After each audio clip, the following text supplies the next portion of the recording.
Doctor Sreevarma ஆயுள் தரும் ஆயுர்வேதா அறுவை சிகிச்சையில்லா குணம் ஆயுள் கால நிவாரணம். Yesterday courier private limited. Domestic international cargo உங்கள் இல்லம் தேடி வந்து கொரியர் புக்கிங் டெலிவரி செய்து தரப்படும்.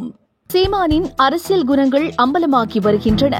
2026 தேர்தலுக்காக பல பாலியல் விஷயங்களுக்கு எதிர்ப்பு தெரிவித்து திமுகவை கடுமையாக விமர்சனமும் செய்து வருகிறார்.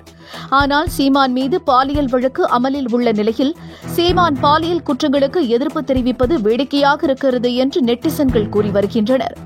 திருவள்ளுவர் மாவட்டம் கும்மிடிப்பூண்டி அருகே உள்ள ஆரப்பாக்கத்தில் பள்ளி முடிந்து பாட்டியுடன் வீட்டிற்கு தனியாக சென்ற 10 வயது சிறுமி ஒரு மனநிலை பாதிக்கப்பட்ட கொடூரனால் பாலியல் வன்கொடுமைக்கு உள்ளாக்கப்பட்ட சம்பவம் மாநிலம் முழுவதும் அதிர்ச்சியை ஏற்படுத்தியுள்ளது. இந்த கொடுமை நடைபெற்று ஒரு வாரமாகியும் குற்றவாளி கைது செய்யப்படவில்லை என்று புகார் எழுந்திருக்கிறது.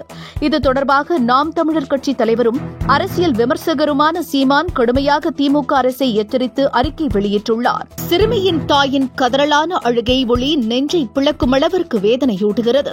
சிறுமி தனது நிலையை மறக்காமல் மற்றொரு சிறுமியை அந்த பக்கம் போகாதே என்று எச்சரித்த நிகழ்ச்சியான நிகழ்வும் மனித நேயத்தை மீட்டொடுத்து வைக்கும் ஒன்று என்று தெரிவித்துள்ளார். இதுபோன்ற கொடுமைகளை தடுக்க இயலாத அரசின் செயல் அலட்சியமே மிகப்பெரிய வன்கொடுமை என்று அவர் வலியுறுத்தியிருக்கிறார். ஹிந்தியில் பேசும் குற்றவாளியை சிறுமி அடையாளம் கூறியிருந்தாலும் கண்காணிப்பு கேமரா காட்சிகள் இருந்தாலும் போலீசாரால் இதுவரை கைது செய்யப்படாமை என்பது அரசின் மோசமான செயல்திறனை காட்டுவதாகும்.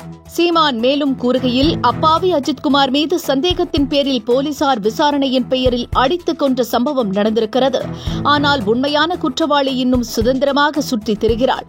இது எந்த நீதியை பிரதிபலிக்கிறது என்றும் கேட்டிருக்கிறார். மேலும் திருத்தங்கள் மதுபோதையில் மாணவர்கள் ஆசிரியரை தாக்கும், திருப்பூரில் கஞ்சா போதை வலையில் மாணவர்கள் சிக்கும், நாமக்கல்லில் உடல் உறுப்புகள் கொள்ளை போவது என்று பல சமூக அவலங்கள் நடைபெறுவதால் இதற்கு காரணம் திமுக அரசின் பொறுப்பற்ற ஆட்சி என்றும் மது விற்பனையை கட்டுப்படுத்தாததும் வடமாநிலத்தவரின் கட்டுப்பாடற்ற வருகையும்தான் இத்தகைய குற்றங்களை அதிகரிக்க செய்துள்ளதாகவும் அவர் குற்றம் சாட்டியுள்ளார்.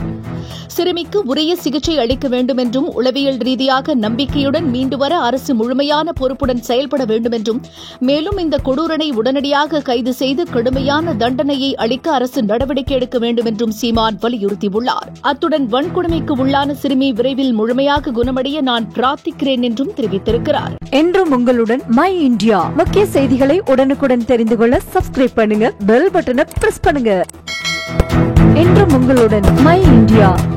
டாக்டர் ஸ்ரீவர்மா ஆயுள் தரும் ஆயுர்வேதா அறுவை சிகிச்சையில்லா குணம் ஆயுள் கால நிவாரணம். Yesterday courier private limited. Domestic international cargo உங்கள் இல்லம் தேடி வந்து கொரியர் புக்கிங் டெலிவரி செய்து தரப்படும்.